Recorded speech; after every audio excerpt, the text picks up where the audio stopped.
Nurse Clementine by Simon James. I thought this would be a good book to read today because I'm feeling a little under the weather, and I thought this would be a good one because I'm thankful for the nurses I've met and the nurses that I have in my family. So let's see about Nurse Clementine. It was Clementine Brown's birthday. Mr. and Mrs. Brown bought her a nurse outfit and a first aid kit. "It's just what I wanted," she said. "You can call me Nurse Clementine from now on." Nurse Clementine didn't have to wait long for her first emergency.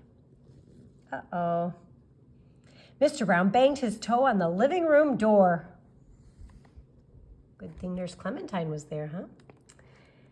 Nurse Clementine got right to work. "You'll need to keep this on for a week," she said. "A week," moaned Mr. Brown. "A week," said Nurse Clementine firmly. Next, Mrs. Brown complained that she had a headache. Nurse Clementine gave her a complete checkup. Her ears were okay, her tongue wasn't spotty, and her temperature was normal. So, just to be safe, Nurse Clementine bandaged her head. "You'll have to keep this on for a week," she said. "A week," Mrs. Brown said with a sigh. "A week," said Nurse Clementine firmly. In the kitchen, Nurse Clementine found Wellington licking his paw. "It must be sore," decided Nurse Clementine. She bandaged it up as best she could. Nurse Clementine was very pleased with her work. She rushed off to find her brother Tommy. He was bound to need some help. Oh, Tommy, look what he's doing. That looks dangerous. Bold, fearless Tommy, the superhero, was on his way down the stairs. "Look out, Tommy," shouted Clementine. "You're going to hit the door." Nurse Clementine immediately opened her first aid kit. "It's a good thing I'm here," she said. "No, it's not," said Tommy. "I don't need a nurse. I'm Super Tommy. Watch me fly.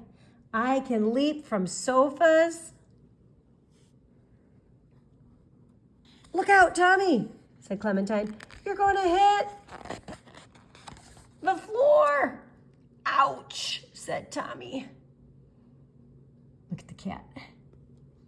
Nurse Clementine rushed over with her stethoscope. She told Tommy to keep still while she checked him for breaks and bruises. "I'm not broken," said Tommy, "and I told you before, I don't need a nurse. Leave me alone." Tommy marched off toward the backyard.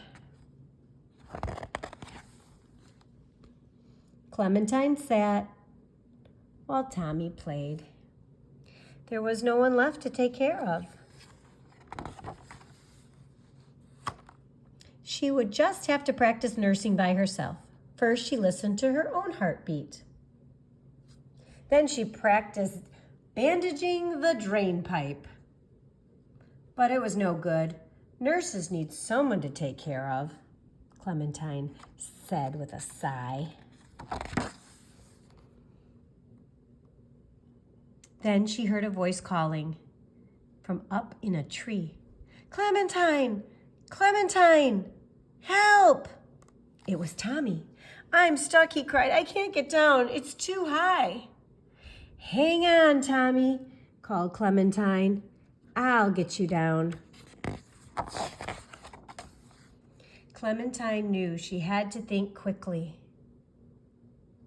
After all, this was a real emergency. Clementine stood on tippy-toe, but she couldn't reach Tommy. "I'm slipping," he said. "Hold on," said Nurse Clementine. "I can't," said Tommy. "I'm going to fall." Tommy closed his eyes as his hand slipped. But Nurse Clementine was there to catch him. "I've got you," she said. Tommy was relieved to be back on the ground. "Thanks, Clementine," he said. "You were great." When Tommy turned to go, Clementine noticed something. "Tommy," she said, "you scraped your arm." "Did I?" said Tommy. "You can bandage it if you like." Nurse Clementine was delighted to help. This was going to be her best bandage yet. But there was one small problem. She had forgotten her scissors. Whoop, she's looking. Nope, don't see the scissors. "This is going to be an extra special superhero bandage," said Nurse Clementine. "Really?" said Tommy. "But you're going to have to keep it on all week," said Clementine firmly.